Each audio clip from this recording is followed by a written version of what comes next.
I just sold my business 2 days ago after running it for only 6 months. And the lessons that I learned that led me to make that decision to sell, I don't ever see talked about on the internet. So I thought I'd share them with you. For context, it's a local home service company that did over 400,000 in its first 6 months of operations. So there's three main lessons. One is that partnerships really only work in specialized situations. Partnerships can work when one person's funding another or when one person has a super unique skill set, but most of the time it's just a terrible idea. And this is coming from the guy who was the partner that joined into the business. And I love my business partners, but the problem is that whenever there's a difference in who's working more or less, or whose ideas might be more valuable or less valuable, or who has more money, it always leads to an argument that just can't be solved easily. And nobody has the power to make the decision. In those situations, it's honestly better to be an employee and just have somebody tell you what to do than constantly have to argue for the company that you own. And the reality is, long term, it just isn't going to work. Two,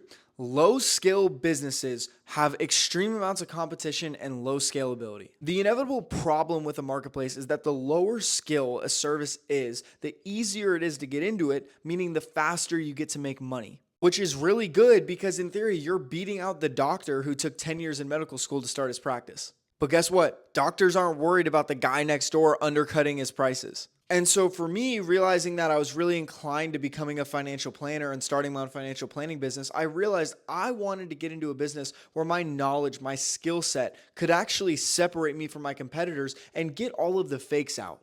I hated that at any minute somebody could pop up a permanent lighting business and start competing with me. And also, low skill services usually aren't needs or have big impacts. And I want to give a service to somebody that has a big impact, not just because you can make more money, but because your business is actually making a difference and that becomes scalable. Three, and this goes for anything in life, you have to be able to recognize when you've received what you are going to get out of a certain situation. And what I mean by this is you have to understand when you're doing something, when is it time to say, I have achieved the goal that I was trying to achieve with this, so I should walk away now. The biggest flaw that I see people make is they'll take a job thinking that, oh, this is a job that I'm just going to do for a couple months and get enough bucks to move up in the market. And then they just stay there for 10 years. You got to ask yourself, how much further is this going to go? We did 400 grand this year. Great. Could we do 600, 700 the next year? Yeah, for sure. But are we ever going to do 20 million? I recognize that there is a threshold on anything that I'm doing, and I don't want to do it forever. And I definitely don't want to do it past that threshold.